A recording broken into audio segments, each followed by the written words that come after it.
Good evening, everyone. I'm just going to do a quick video on daycare for Canada, and basically on the NDP policy. So what I'm basically doing here with this chart is showing you the transfer. So I've got a picture of Thomas Mulcair there, and I'll show you the transfer. So the line that I want you to pay attention to is the Canadian social transfer, which includes support for daycare.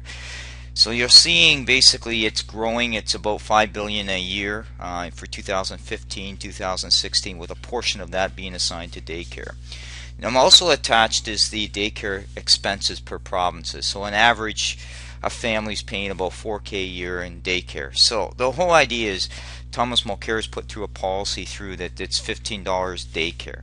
And he's basically trying to play through the low-informed voter, and the family's basically saying that he's going to give them free daycare. There's no such thing as anything that's free. Somehow you're going to pay for it in taxation. So let's look at his numbers here. So basically he's saying when you'll get into the first budget cycle, which is probably the 2016 to 2017 year, because the budget's already set for 2016.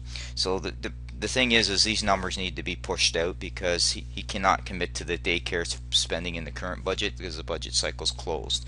So let's say in year one he's paying $290. He's banking on 40% of that coming from the provinces. That's basically what he's saying is he'll give them the transfers down, but they're going to have to match it. Now here's the issue. We've got provinces across the country with only two that are roughly in surpluses. That's basically BC and Saskatchewan. The rest of the provinces are cash strapped. So Mr. Mulcair seems to think that the provinces have this extra money laying around to support daycare. Provinces like Ontario through Liz Sandals have come up and said basically they can't fund this program. So it's kind of curious that Mulcair talks about this program, but yet what he doesn't talk about is the fact that no provinces have stood up to saying they will back his program. So it's nice to put these policies forward, but where has he done the proper research to see whether the provinces can afford these?